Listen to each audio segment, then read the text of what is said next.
Hello.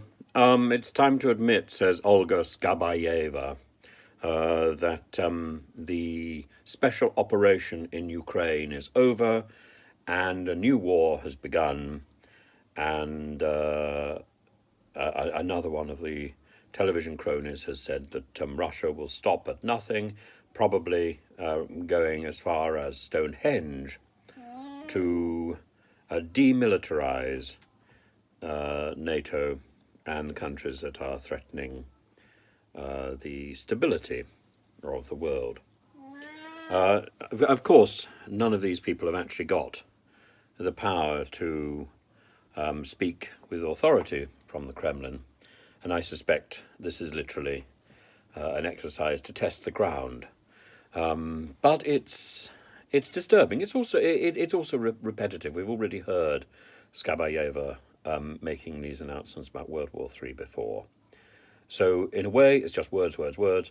In another way, it is a ratcheting up of the rhetoric and a determination by Putin not to go easily. Now, at the same time, we know that Putin's had a number of military successes in the last few days, and that's partly because the West, particularly Europe and the US, are full of words, but not very fast on actions. And this is one of the problems with weighty powers. Weighty powers cannot act decisively. There's too many people to consult. And Mr. Putin has taken advantage of this fact, that in the end, the West is not going to be able to put up a sustained and united front against his aggression. Certainly, countries like Hungary are resisting the efforts of Europe to come together to act with one voice. But they're not alone. They're not alone. There's lots of caveats and hand wringing, and I think we've got to recognise that sharp words are never enough. Sharp words is what Liz Truss gave Sergei Lavrov, and they were given by the wrong person, of course, but they were certainly not enough to intimidate somebody of Lavrov's skill and experience. And incidentally, we're now getting to a point where there's a serious possibility of a leadership challenge in the Conservative Party, and a list has now started to be circulated. And that list, for me, is still worrying because at the top of the list is Liz Truss. Liz Truss, the bellicose foreign secretary who doesn't know her own geography and is just words, words, words, and not particularly well chosen ones. I expected more from an Oxford graduate. I think I have to recognise that in both Liz Truss and in Boris I've been badly let down. But there we are. There we are. We have to hope. We have to hope that when Boris resigns, he will be replaced by somebody who is sound and competent. Tom Tugendhat is certainly mentioned.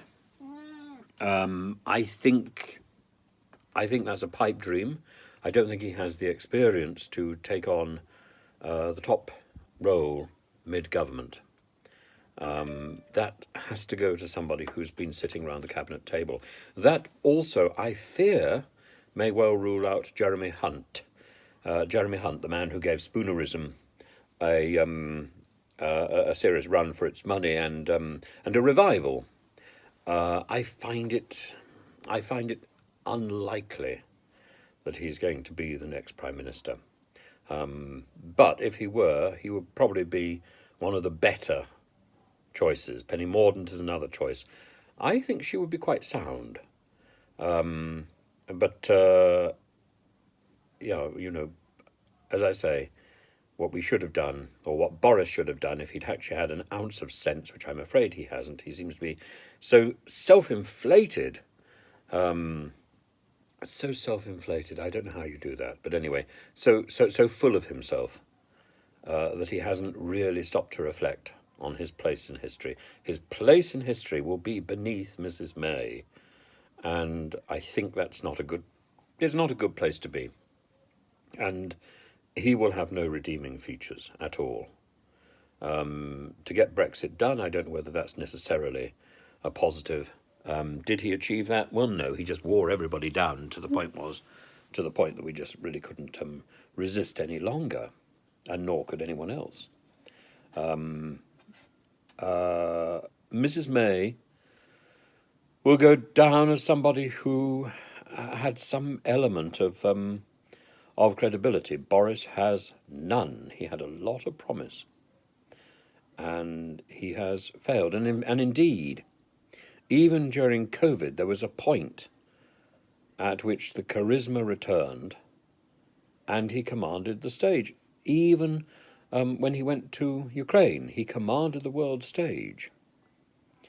But he's clung on too long, and there is a time for people to go. That time passed, and if he was going to hang on a little bit longer, the only reason to hang on was to appoint other people to ensure that lightweights like Liz Truss, Priti Patel, Dominic Raab do not even consider the top job, and that there are others to replace them.